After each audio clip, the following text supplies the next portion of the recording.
We will now continue with the 2 oral reports scheduled on our timetable. These are report of the chairperson of the Committee on the Bureau activities and report of the Non-Governmental Organizations Forum. I will begin by presenting to you the outcomes of the Bureau meetings held since our election in Port Louis last year. Immediately after my presentation, I will give the floor to the representative of the NGOs Forum to present their report. Dear colleagues, as decided by committee last year, the Bureau of the 14th session of the committee is composed of the following members: vice chairpersons, Austria, Poland, Philippines, Zambia, and Palestine. Rapporteur, Mr. Bernard Yankee from Jamaica, and myself as chairperson. Before beginning with my report, I would like to first thank you all, members of the committee, for the trust you bestowed upon by electing me as chairperson of the 14th session. Allow me to also seize this opportunity to sincerely thank my colleagues of the Bureau for their active participation, hard work, and spirit of cooperation throughout this year. Thanks to their help, we were able to examine and decide on a numerous of important issues. It has been my pleasure to work with them. Dear committee members, according to the rules of procedure of the committee and the operational directives of the Convention, the committee entrusts its Bureau with significant tasks and responsibilities. While the committee meets only once per year, the Bureau can meet as many times as necessary. The Bureau meetings can be face-to-face or through electronic consultation. This flexibility is very important for the implementation of the Convention at national and international level, as it allows the adoption of operational decisions between 2 committee sessions. What are the tasks that the committee entrusts to its Bureau? The Bureau is asked, first of all, to coordinate the work, fix the dates, times and order of business of committee meetings. The Bureau is also responsible for examining and approving international assistance requests up to $100,000. The Bureau also exercises any other tasks the committee assigns to it. During the past year, we had 3 face-to-face meetings and 1 electronic consultation. What did we accomplish? Let me briefly report on the main decisions that the Bureau has taken at this meeting. Once again, this year we dedicated most of our work to the examination of international assistance requests. We examined 16 international assistance requests. Of them, 9 requests up to $100,000 were granted to the Democratic People's Republic of Korea, Djibouti, Eswatini, Lao People's Democratic Republic, Malawi, Mauritania, Mozambique, Namibia, and Uganda. We approved 1 request from Albania of more than $100,000 following the request by the last session of the committee. And we also granted 2 assistance requests to Mali and Timor-Leste for the preparation of nominations to the list of intangible cultural heritage in need of urgent safeguarding.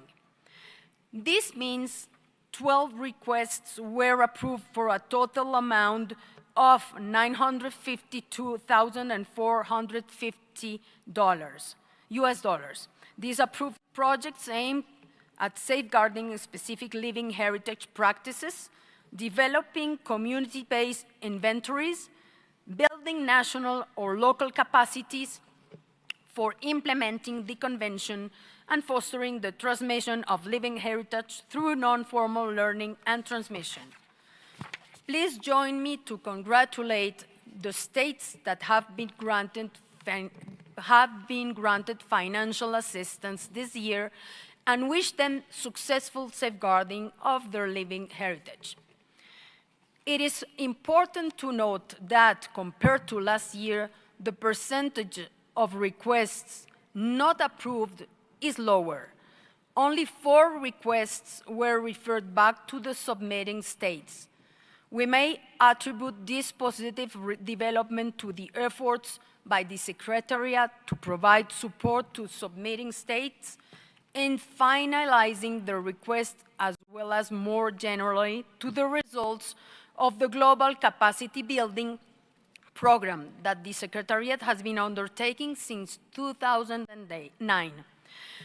Other than financial assistance requests, the committee has been delegating to its bureau since 2017, and by decision 12.7, the authority to decide upon the utilization of the funds allocated under other functions of the committee in the plan for the use of the resources of the Conventions Fund. Accordingly, the Bureau this year approved such a plan for the period 1 January 2020 to 30 June 2020, based on a proposal prepared by the Secretary corresponding to an amount of $429,546 US. These resources are dedicated to support upstream and cross-cutting activities, in particular the capacity buildings program, and in encouraging and monitoring the implementation of the convention. Finally, as a bureau, we took an important decision and asked the Secretariat to inscribe an item on the provisional agenda of this session of the committee in order to raise the case of the Alps Carnival, which was inscribed in 2010 on the representative list. This was in response to a series of complaints received by the Secretariat from the public and third parties regarding this element. I will not say more in this because we will discuss this topic extensively under item 12. Finally, as is the case every year, we approved the timetable of the current session, which was presented to you on 3rd October during the information and exchange session. Dear members of the committee, before I open the floor for comments, I would like to underline that transparency continues to be an important guiding principle for the organization of meetings of our Bureau. As was the case last year, in accordance with Recommendation 69 of the Open-Ended Working Group on the governance, the Secretary asks the Bureau members to communicate the date and venue of each Bureau meeting within their respective electoral group. Furthermore, the agenda, documents, and decisions of each Bureau meeting of the committee of this convention are published online and available for consultation. In addition, the Secretariat shares the decision of the Bureau with all committee members through an email communication. This is the end of my presentation on the activities of the Bureau. I will briefly open the floor for comments, questions, or clarifications with regard to what I have presented. Does anybody wish to intervene?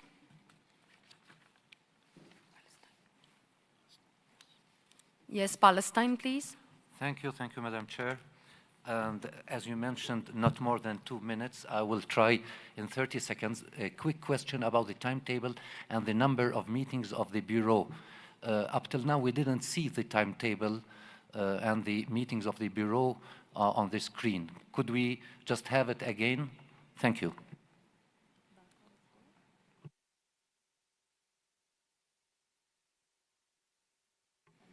Yes. They put it on the screen in a few minutes, maybe 1 minute. provisional timetable? What's the provisional timetable on the screen? That was under the provisional timetable. We need 2 minutes for this. The provisional timetable, right? We need 2 minutes for this. Okay. Here it is.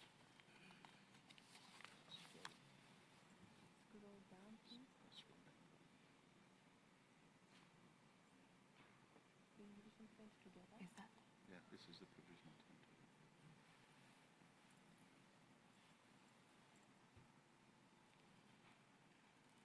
We can say that.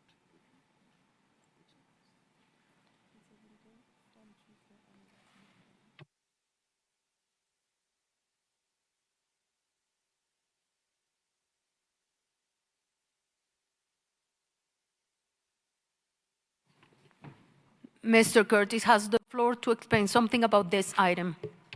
Just to remind you that the provisional timetable will be updated on the website of the committee every day after the meeting of the Bureau. Thank you.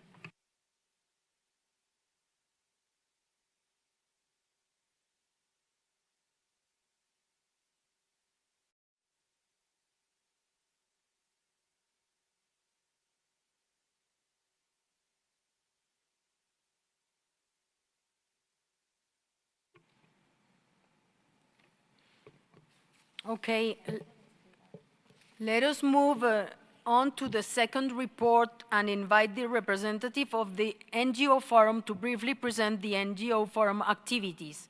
As you might recall, at the 18th session of the committee in 2013, we decided to allocate a slot of the NGOs Forum in our meeting. Mr. Jorge Gustavo Caicedo, please join us on the podium. Thank you. Mr. Caicedo is the representative of the NGO Intangible Cultural Heritage Encyclopedia. Sir, the floor is yours. Thank you, Madam Chairman. Thank you to the Secretariat and delegates of the State Party and members of the Intergovernmental Committee. I direct this message as a member of the Steering Committee of the Forum and in representation of 104 accredited NGOs that are present at this 14th.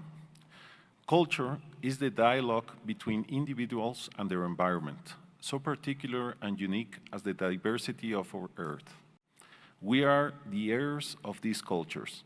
However, our cultural heritage faces challenges as never before. Climate change, migration, and armed conflicts.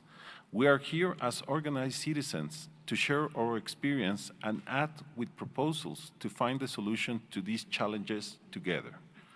We have conducted on this Saturday a capacity building so that new actors can implement the convention in the local, national, and international level, as well as a workshop on advisory functions of accredited NGOs.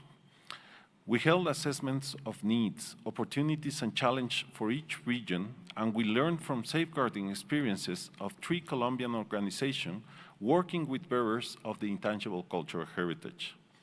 Yesterday, we had a symposium presenting 6 experiences from different parts of the world that share the challenges that ICH faces in the urban context.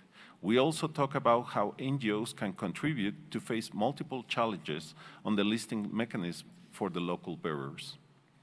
Just to mention several outcomes of our capacity building and the symposium, we are working on a field toolkit that facilitates the work of promoters and bearers of the ICH, and we're about to create an ethical code for tourism and its interaction with ICH.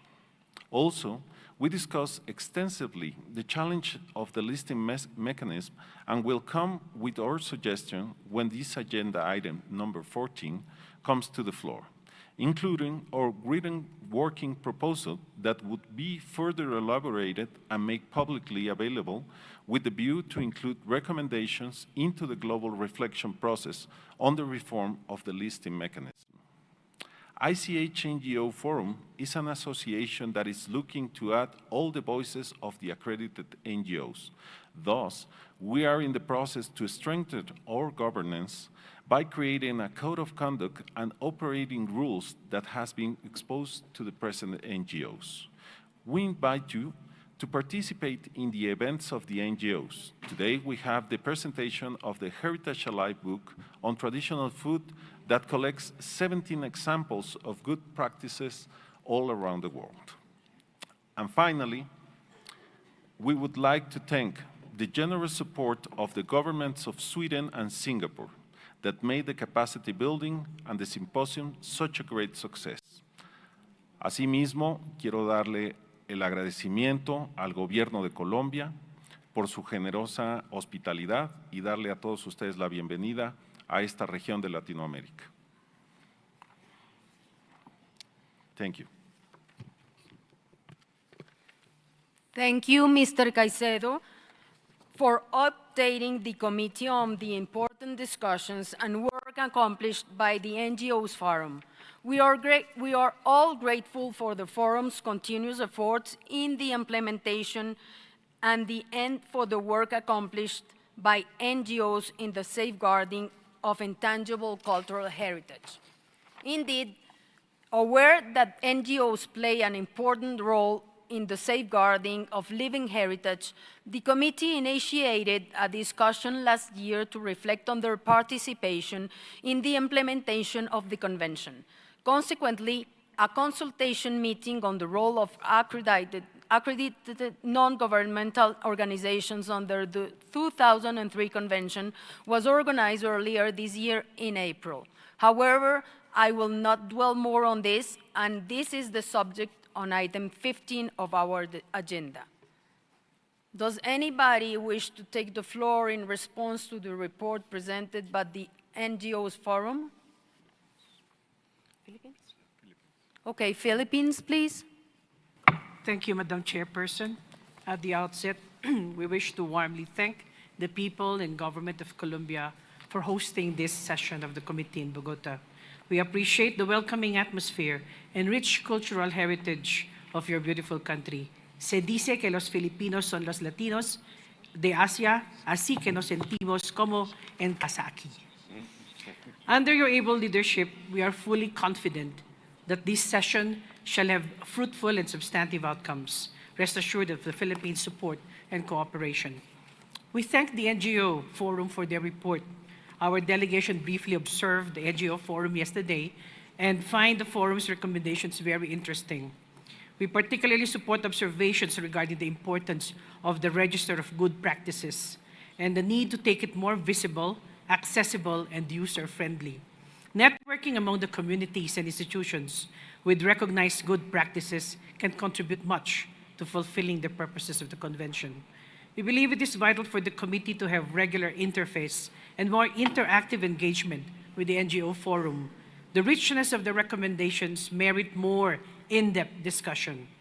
This could be done by either making the report of the NGO Forum a separate item on the committee's agenda with official documentation, or having a dialogue prior to the committee session. Our message to the NGOs is please do not forget about the states parties. Dialogue between the NGO Forum and the committee and state parties should be encouraged with a view to mutual understanding, joint action, and partnerships.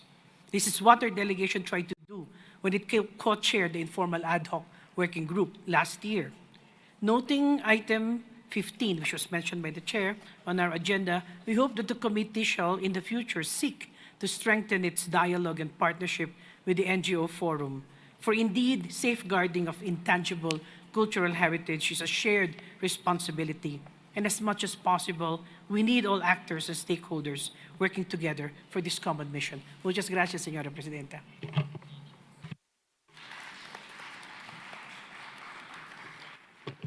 Muchas gracias, Filipina, por su intervención. There are no decisions to be adopted for the two reports. We are therefore ready to move to our next item.